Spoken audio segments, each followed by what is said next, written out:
Well, meatheads, it's me, your old pal, Chef Pat. And we're doing something a little extra special today. I'm gonna take off my chef hat and put on my influencer hat for you guys. Do a very special unboxing of Racha Sriracha. I've never done unboxing before, man. What do I just open it? Just open it. I don't know, man. That's too much pressure. I can cook for like a 100-person banquet or wedding or anything like that. But man, this just, I don't know if I'm ready to be an influencer yet, you know? It's just a little bit too much pressure just for me. All right, so bless my chickens. It's Macho Man Randy Savage. You little bitch. Randy, I've never done this before. I'm not an influencer. I'm not used to the bright lights and big stage like you. You're crying, pretty boy. I mean, I wouldn't say I'm crying about it. You didn't see me cry when I busted my knee back in '92. I was Razor Ramon's You listen here, pretty boy. Kiz, what did you do, I'll man? pulverize you in this misery. You don't take that toe with me, all right? This is my kitchen. All right, I'm the cream of the crop. let's just do this. Come on. It's not even fun anymore. Racha Sriracha unboxing. Me and my best friend, Macho Man, are ready to open this Racha Sriracha box. All right. Dig it. Big moment. Give me a little drum roll, Randy. 3, 2, 1. I'd like to dip my Slim Jim in it. Dude. All right. I know that we've been saying all season long that we're not going to be so weird, we're not going to be so zany and out of control, but you know, that is not how we normally conduct our business, okay? We are a very serious, professional cooking show that at this point will take any kind of sponsorship at this point because we are sinking like the Titanic. We've got maybe 3 or 4 more episodes left before I have to take out a second mortgage. I am basically a walking billboard for your product. Here we go. Check it out. Ready? Spherix disposable vapes. If you want to cook like Chef Pat, all you need is a Spherix disposable vape. No recipes, no experience, no learning. Just get your hands on a Spherix disposable vape, get your ass in the kitchen and start doing things. Trust me, you'll be cooking like Chef Pat in no time. See? Old Bay? We got a sign up for you guys. Right back there. Free advertising. Can't throw us something here every once in a while? Milk? Whoever made those got milk commercials? I got milk. I love milk. Honey, we're out of milk. And how am I supposed to eat my cereal? Sorry boys, no pancakes today. We forgot to get milk at the store again. Who wouldn't want to buy a gallon after that? Oh, he's coming back, don't worry.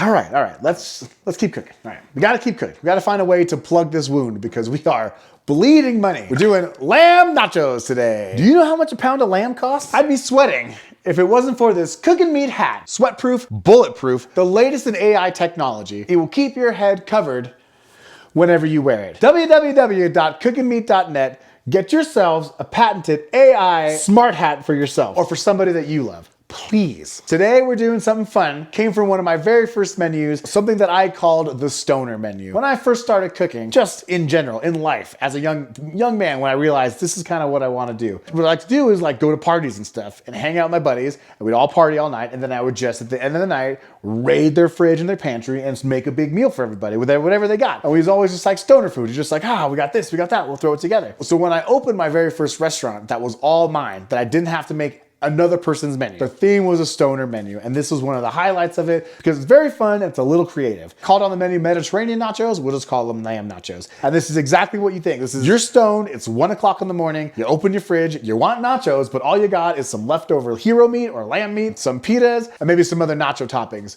So let's get cooking. Let's do it. First thing we're gonna do is we're gonna make kind of what I wouldn't call it a hummus. Hummus I think hummus has to have a specific ingredient, tahini in it to kind of make it a hummus. We're gonna make a garbanzo mash or garbanzo puree, but basically like a poor man's version of avocado hummus. Because remember, it's 1 in the morning, we only got what we got in the fridge. We can't make guacamole. We only have hummus and avocados, all right? So we're getting the mindset, all right? It's college, you're 21, you haven't been shopping in months. You just smoked a fatty blunt with all your boys down at the Come and Go. And now you're home and you're starving. Nachos, that's what you want, that's what we're making, we're using what we got. So what we're gonna do is pretty easy. We're gonna get a blender out. I also might have smoked a blunt down at the Come and Go with the boys earlier, so I'm a method chef. You ever heard of method acting? I'm a method chef. We're cooking stoner food, you gotta live the part. You gotta live on stage. Life is your stage. Life is your kitchen. Open up our garbanzo beans. The real way to do it, obviously, to get the dry beans and then soak them overnight till they're nice and soft and then whatever, but we're trying our best to keep it simple on cooking meat now. We're trying to be just a regular cooking show. I don't know why, but Macho Man Randy Savage makes me feel like things are gonna start to go off the rails soon. So we're gonna take take this can of garbanzo beans, we're gonna drain the liquid. And we're gonna take our avocados. And this is, you can get some old avocados. It doesn't have to be pretty, man. We're just mashing them up anyways. Just like how guacamole was invented, you know? You gotta use the brown ones that are going bad. That's why you mix it with the lime juice and you mix it with all that stuff, because you kind of extend the life of things, so. And I would say because this is an avocado forward thing, you want probably a little more avocado than garbanzo. You don't want the same amount. You want a little avocado heavy. Next, we're gonna just throw 1 clove of garlic in there. You gotta have a little garlic in your hummus, in our fake hummus, our fake miss, our faux miss, because there's no tahini. Oh, salt. Some really nice unfiltered olive oil. And then we're gonna put some fresh cracked pepper. And the final ingredient, cilantro. It's almost like a fusion of hummus and whatever I said earlier, guacamole. So if you want, you can make this your own too. You can put some roasted jalapenos in there, maybe some roasted onion or just raw onion. But we're just keeping it simple. This is a simple show. We are a very normal, sane cooking show that just focuses on the food. No nonsense, no silliness, all right? I forgot to put the blade in there. It's not, yeah, let's try again. When you see it like that, when you're blending something like this and it's not fully going like that, kind of a sign that it needs a little more oil too. You leave it a little more oil, emulsified. Ooh, it smells guacamole-y. Good enough. Guacamole can be chunky, all right? Let's not get crazy. We interrupt this week's episode of Cooking Meat to bring you Meat Talk with Neil DeGrasse-fed Bison.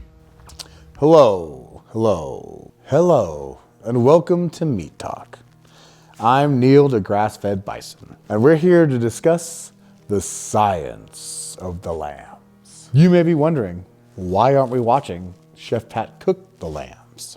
And that's because while we do understand the science of the cosmos and the science of lambs, we're still working hard to try and understand the science of cameras. So, did you know all of the atoms and molecules inside the lamb's body were birthed in the crucibles of dying stars billions of years ago? And those molecules and atoms, when eaten, become absorbed by your molecules and atoms, absorbing the very essence and power of the stars. Hold up. Did you know the top 4 elements that make up the universe are also the top 4 elements that make up you? So, you could say that while we are in the universe is also inside you.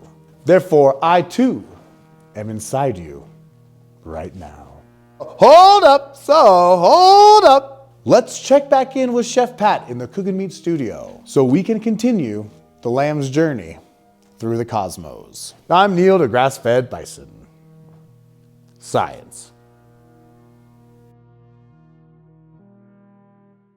The flavor profile of lamb for me is complemented a lot by pepper and herbs, not so much garlic and onion. Not saying that there's not a place for that in here, a touch of it is fine, but I really go heavy on herbs and fresh cracked pepper to bring out the flavor, to really complement the lamb flavor. So we've used dried oregano, we've used dried Italian seasoning, which is like a blend of dried herbs. We've got fresh cracked pepper in there, salt, a touch of garlic powder, bay leaf, and then last, rosemary, fresh rosemary and lamb. 2 flavors that really complement each other. So I'm not gonna break this up or anything like that. I'm just gonna throw it in there like this and let it cook out in the pan. And another tip for you young cooks out there working in professional kitchens, if you burn a stick of rosemary in a pan, like a stainless steel pan, it basically can cover up almost any smell that's in the kitchen. You know what I mean? Like almost any smell in the kitchen. So if you need a quick break and you come back in and people can smell your break on you, burn a little rosemary in the pan and don't tell your chef. Just say you're blessing the kitchen. It's, you're just like saging the kitchen, but it's rosemary and you're stoned. So don't forget your eye drops because then the whole mission's blown.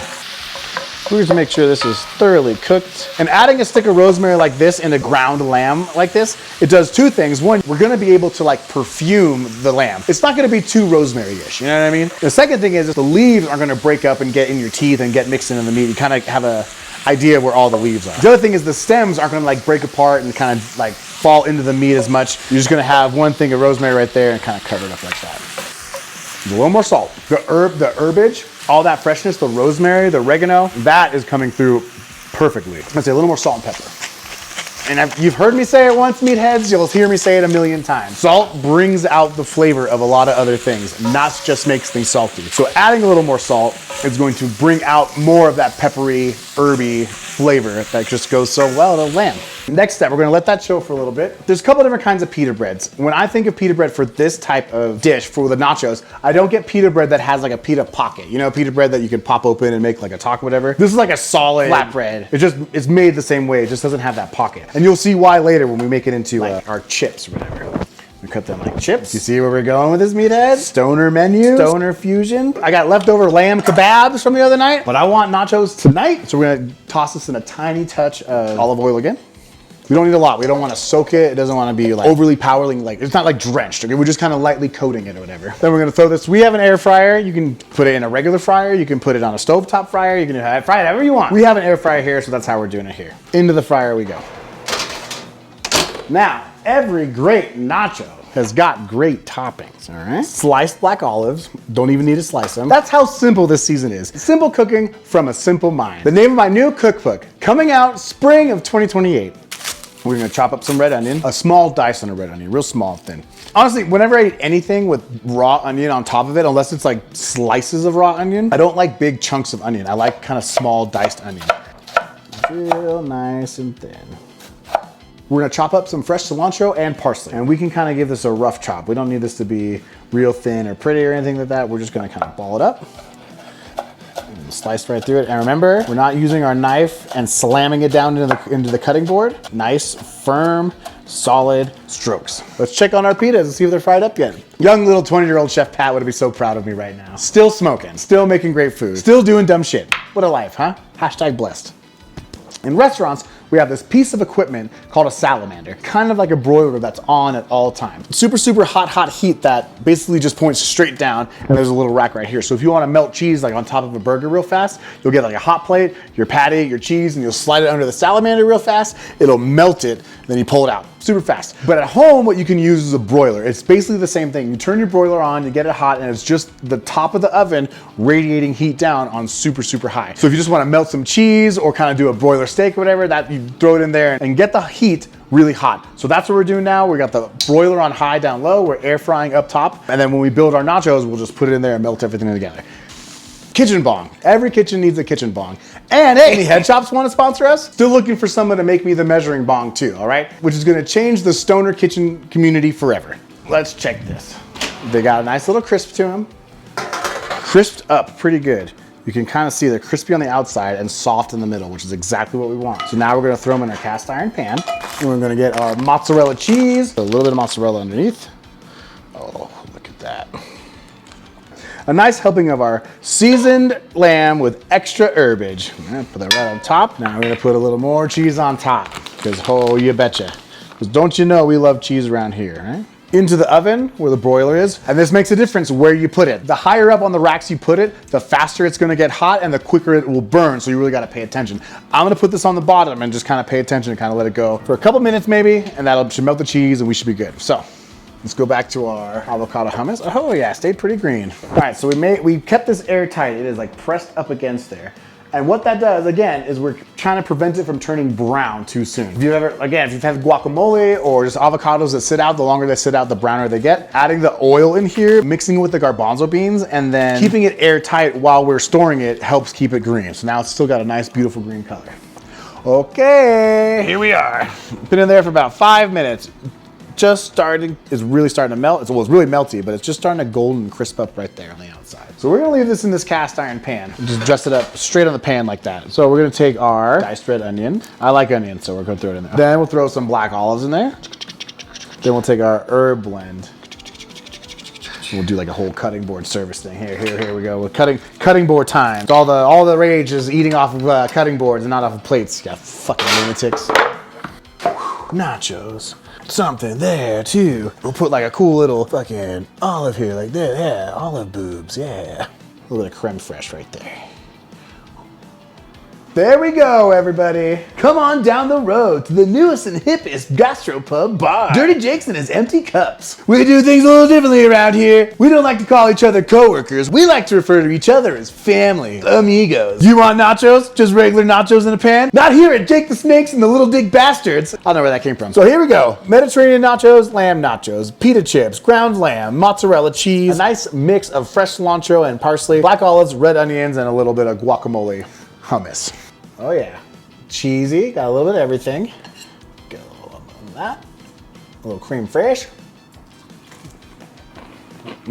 Oh man, that's good. That is a great midnight stoner snack. All the flavor from the lamb, all the herbs, go so well with the cheese and the crunchy of the pita. It's crunchy on the outside, soft in the middle. We got a bunch of flavor from the fresh herbs. I'm gonna put them on top of that. We got avocado hummus, which gives it a nice little creamy garbanzo-y flavor. Oh, and we can't forget the only hot sauce for us, Racha Sriracha. Visit myracha.com to get yourself a bottle. And maybe Macho Man Randy Savage will show up to your house and help you open it.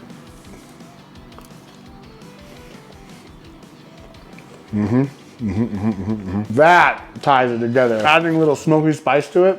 Well, meatheads, what a fun day. I am baked out of my mind. I'm gonna eat all these nachos and I'm gonna go take a nap. We really tried so hard this season to keep it simple, not be so weird, but I feel like we're slowly starting to fail. This is still a really fun, simple dish. You can do this at home, any time of year, for any reason, just to mix things up. And I hope that it inspires you one day to get baked out of your mind at 1 o'clock in the morning and think of something creative like this and make your own Mediterranean lamb nachos. All right, everybody, get home safe. We'll see you next week. Have a great night, everybody.